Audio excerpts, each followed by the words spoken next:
লোকজনের সামনে ভুলেও এই ৫টা কাজ করবেন না। প্রথম, প্রিয় মানুষটির সাথে লোকজনের সামনে বাকবিতন্ডিতা তর্কাতর্কি করবেন না। কারণ অপরিচিত মানুষেরা আপনার এই ব্যবহারটাই সারা জীবন মনে রাখবে। দ্বিতীয়, নিজের সন্তান নিয়ে কখনোই অহংকার করবেন না।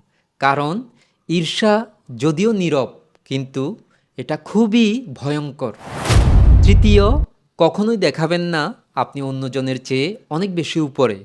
কারণ লোকজন এটা পরবর্তীতে আপনার বিরুদ্ধে কাজে লাগাতে পারে। চতুর্থ, অপরিচিত মানুষকে বেশি কাছে টানবেন না। কারণ সবাই আপনার ভালো চায় না। পঞ্চম, নিজের জীবন নিয়ে লোকজনের সামনে কখনোই অভিযোগ করবেন না। কারণ লোকেরা আপনার সামনে আপনাকে সমবেদনা জানাবে, কিন্তু পেছনে আপনার নামে নানা কথা বলবে। এবার বলুন, আপনি কি আমার সাথে একমত? কমেন্ট করে জানান। ভবতু সব্যমঙ্গলং।